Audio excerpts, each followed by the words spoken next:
Hanouka, le miracle, il a été fait sur... Il a été marqué sur le côté spirituel. Bien que théoriquement, on aurait pu imaginer que le fait qu'il y ait une guerre où les Béné Israël ont gagné, alors qu'ils étaient très peu face à l'armée la plus puissante de l'époque, qui était l'armée grecque, comme c'est dans le rêve de Nebuchadnezzar, quand il a vu cette statue avec une tête en or, des épaules en argent et un ventre en cuivre, les pieds en fer. Le ventre en cuivre représentait la Grèce, et ça représentait le fait que la Grèce allait à ce moment-là être effectivement l'empire le plus puissant. Donc au moment où l'empire le plus puissant avait dominé la Judée et la Samarie, qui était le berceau du peuple d'Israël, qui était le pays d'Israël, eh bien, on pouvait croire qu'il s'en sortirait jamais. Et il y a eu un miracle qu'une poignée de gens ont gagné. C'est un vrai miracle. Un miracle d'ailleurs même dans les temps modernes, on a ce genre de miracle, puisqu'on est très peu par rapport à tous les ennemis qui sont autour. Et pourtant, le NES, il a été marqué sur quelque chose, a priori, de secondaire. C'est que l'huile qu'on a utilisée pour allumer la Hanouka, elle a brûlé pendant 8 jours. Et théoriquement, il n'y avait pas besoin de ce miracle, puisqu'ils auraient pu utiliser l'huile, même de l'huile qui n'était pas pure. Ils ont voulu utiliser de l'huile qui était pure et scellée avec le sceau du Kohen Gadol, comme tu dirais un grand hercher de cacheroute, qui montrait que c'était Tahor. Mais théoriquement, c'était pas obligé. Ils auraient pu prendre, comme la Gemara l'établit, que pour le rabbin, la Touma, les Trouya ou les Outra, elle est permise. Justement, on voit que dans ce Nes de Hanouka, les Chachamim, ils ont pris ça comme référence. Parce qu'ils ont compris que l'essentiel du combat contre les Grecs, c'était pas quelque chose de matériel, c'était quelque chose de plus essentiel encore, qui était Beruch Niyud. D'ailleurs, c'est marqué dans le Shulchan Aruch, dans le Rama, que on ne fait pas de Seouda spécifiquement, il n'y a pas une mitzvah de faire une Seouda Hanouka, bien qu'il y ait cette mitzvah, les Harbot. C'est bien d'ajouter un peu, mais pourquoi? Parce que le miracle il est mis sur le côté spirituel, alors que dans Purim, où le miracle il était sur le côté matériel, puisqu'il voulait détruire, anéantir physiquement le peuple juif, et pas simplement spirituellement, alors du coup, on a fixé sur une Seouda. Toute l'histoire de Purim, c'est rien que des Seoudotes. Mais à Hanouka, l'enjeu était spirituel. Et les Grecs, ils ne voulaient pas spécifiquement nous tuer, physiquement, mais ce qu'ils voulaient, c'était simplement faire disparaître l'âme d'Israël, c'est-à-dire la Torah et les mitzvot. Soyez comme tout le monde. Soyez dans la pensée moderne. Ça y est, le monde ancien, il doit disparaître. Il faut venir maintenant, il faut être des modernes. Ils étaient très modernes, les Grecs.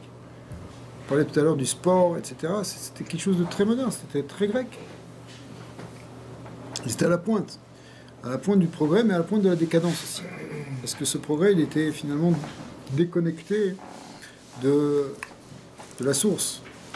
C'est marqué, les Chachamim disent que Yavan, ça veut dire la Grèce. Yavan, c'est Talmid Chacham chez Piresh. C'est quoi un Talmid Chacham chez Piresh? C'est une expression qui veut dire quelqu'un qui a étudié la Torah, mais qui après s'est détaché de la Torah. Et quand quelqu'un se détache de la Torah alors qu'il connaît beaucoup la Torah, c'est beaucoup plus difficile pour lui de faire tchouva.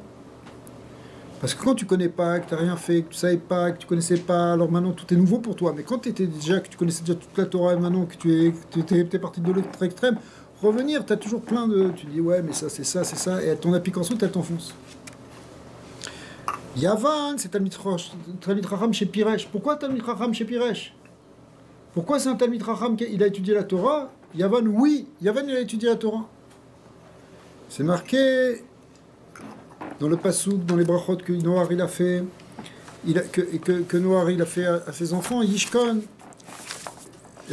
Yeft Elokim, Boel Shem.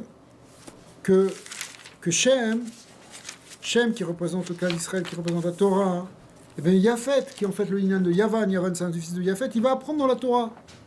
Autrement dit, l'origine de la sagesse grecque, elle vient au départ de la Torah. C'est pour ça que on parle d'apprendre l'alphabet quand on est à l'école ici. Mais d'où ça vient le mot alphabet?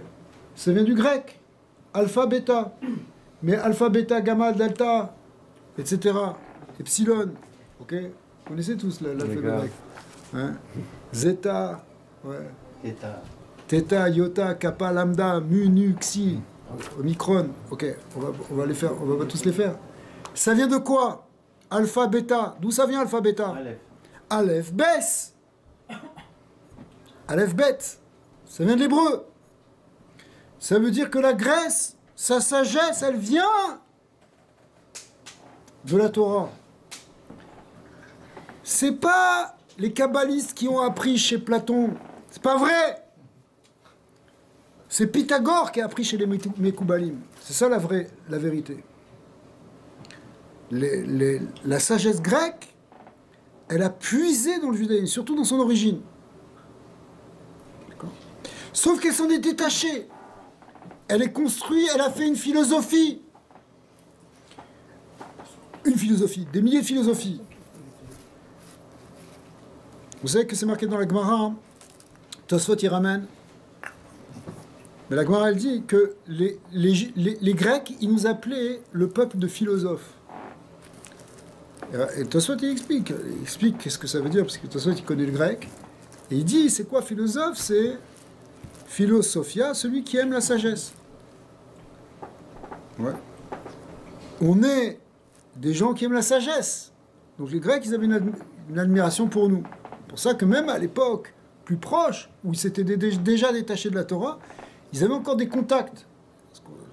Ces fameux contacts entre les Chachamim de la Mishnah et les Chachmei Athéna, les sages d'Athènes, qui viennent, qui posent des questions, qui se répondent.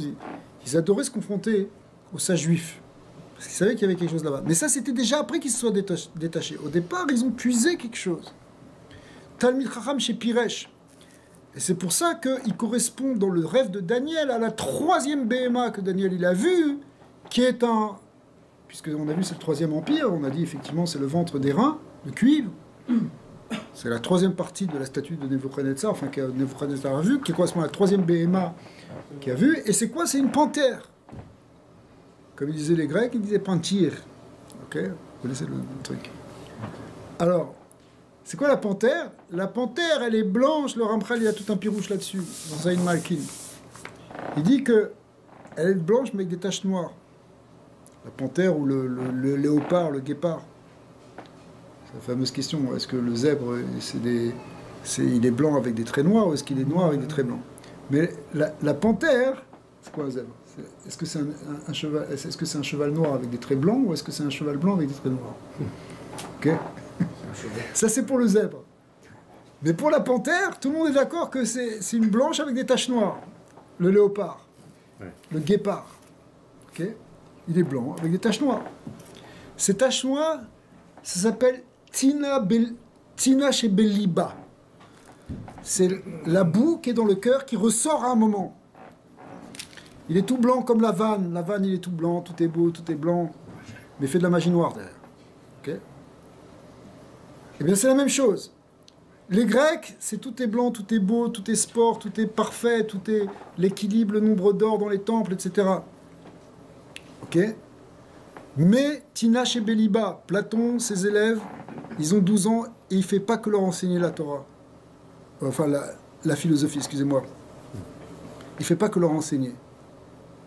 Il le dit, vous lisez, Socrate, on va le dire, Socrate était pédophile. C'est marqué clairement dans les écrits de Platon. Ça, c'est Tina Beliba. C'est des gens qui sont intellectuels, mais la noirceur, elle ressort. Pourquoi? Parce que ça s'appelle Talmid Chacham chez Piresh. Il a appris la sagesse, il est très intelligent, mais c'est détaché de la source. Et la source, c'est celle dont on a parlé tout à l'heure. Celle de Kabbalat Ol. Le Ham Israël, avant de réfléchir, avant de rentrer dans la profondeur de la Torah, d'abord, il accepte la volonté de Dieu. Une grande différence, très très grande différence, c'est que le chacham, la chokhma, elle peut amener la plus grande déviation s'il n'y a pas la tmimout, la pureté, la simplicité. Ouais. On fait les choses parce que Dieu a demandé. Ça, c'est Shem. Qui c'est qui est dans la tente de Shem? Qui est dans la tente de Shem? Yaakov! Yaakov, Ishtam, Yoshev Ohalim. Il réside dans les tentes. Il est assis dans la tente de la sagesse. Il est allé 12, 14 ans dans les tentes de Shem au Héver. C'est sur lui que cette bénédiction elle a été dite. Mais, qu'est-ce qu'il fait? Yavan, il prend ça, et après il dit, on va faire autre chose. Laissez-moi réfléchir moi par moi-même. La démarche de la philosophie, c'est quelqu'un qui dit, je vais regarder le monde et je vais construire le système de la vision du monde. C'est ça la philosophie. Tu construis un système pour expliquer le monde en fonction de la manière dont tu le perçois et de la manière dont tu le conçois. C'est tu fais passer ton ishma avant ton maasé. Tandis que dans la Torah, j'ai encore rien compris, mais je fais déjà. Alors que la pensée philosophique, je ferai ce que j'ai compris. Et bien sûr, c'est logique, ça c'est humain. C'est humain, mais ça amène à la touma des Grecs, à l'impureté des Grecs. C'est d'une vraie impureté. Quand ils sont entrés dans le Beth Amikdash, ils ont mis une idole, ils ont fait des choses, je ne vous dis pas ce qu'ils ont fait avec les Sefer Torah, etc. Et comment ils ont souillé exprès toute la pureté qui est dans le Beth Amikdash. Ils n'ont pas détruit, ils l'ont souillé, c'était ce qu'ils voulaient faire. Maintenant qu'on a trouvé une fiole d'huile qui était pure, on avait gardé quand même, nous, notre pureté. Et bien Dieu nous a montré que c'est que cette pureté qu'on va construire, que c'est ça l'essence du judaïsme. L'essence du judaïsme, c'est cette intégrité, cette pureté, cette simplicité. Pas cette complexité, cette intelligence des Grecs, de la dialectique Socrate, etc. Les sophismes où tu peux prouver quelque chose qui est faux par plaisir intellectuel, parce qu'en réalité il y a une fausse idée dedans. C'est ce que c'est un sophisme? Tu connais toi l'histoire avec le cheval? Il y a un truc qui est clair, par exemple, c'est que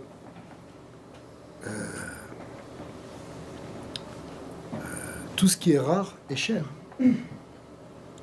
Mais un cheval pas cher, c'est rare. Donc un cheval pas cher, c'est cher. Ok? Trouvez l'erreur.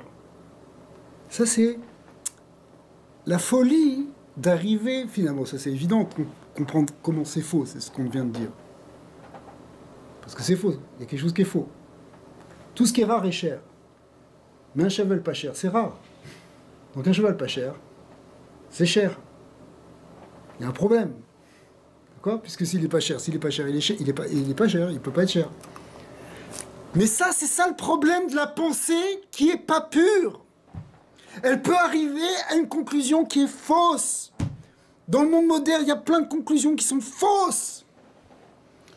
Le monde des Grecs, qui est le monde aussi de la Scala, le monde de la Révolution, le monde de Diderot et de Voltaire et du XVIIIe siècle, sur lequel on repose encore jusqu'à aujourd'hui.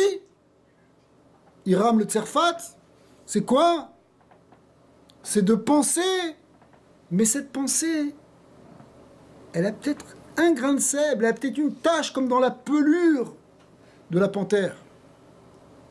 Cette tache, c'est Tina Beliba, tu n'es pas pur dans ton cœur. Tu n'es pas pur, alors ce que tu vas dire à la fin, c'est pas pur. C'est intéressé. C'est dévié.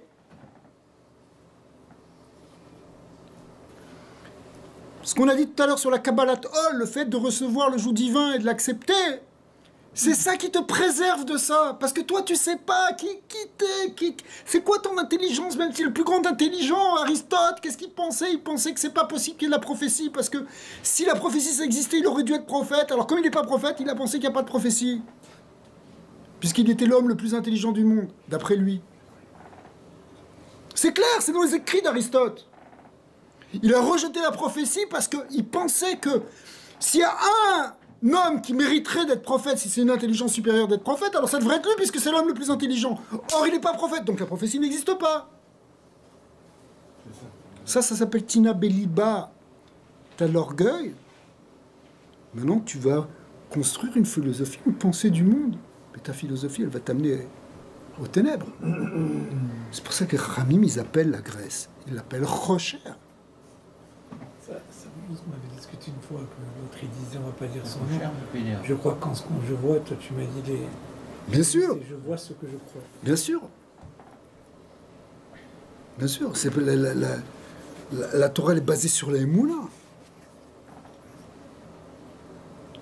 Pas sur une intelligence où tu n'as pas purifié ton cœur. Mais pour purifier ton cœur, il faut que tu sois simple, il faut que tu sois pur, il faut que tu arrêtes de te prendre pour quelqu'un. Le plus grand des sages de tous les temps, le plus grand des maîtres, le plus grand des prophètes, c'est Moshe Rabbeinu. Et bien Moshe Rabbeinu, il a dit, Narnouma, on est... Même dire quelque chose, on ne peut rien dire sur ce que je suis.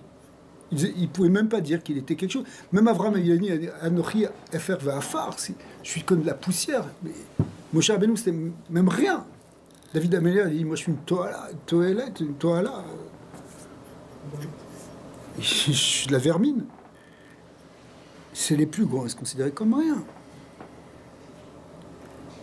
Sinon, alors cette pureté, c'est la pureté de l'huile d'olive. Ok? Comme en Tunisie. Tout est à l'huile d'olive. Ils ont ici. Alors, c'est pour ça qu'on mange des beignets à Hanouka et qu'on est des simchas. Parce qu'au moins tu manges un beignet, tu n'es pas chou, tu es noix simcha. T'alourdis, tu ramènes. Tu ramènes. Tu redescends. À la pchitoute. Tu flottes. À la pchitoute. Ta chaîne. Un beignet, c'est lourd. Et pourtant, ça te rend le cœur léger. C'est ça. Ce qui est lourd et léger. Donc en fait, c'est ça toute l'idée de Hanouka. Hanouka, c'est d'arriver à retrouver cette véritable sagesse qui est représentée par l'huile.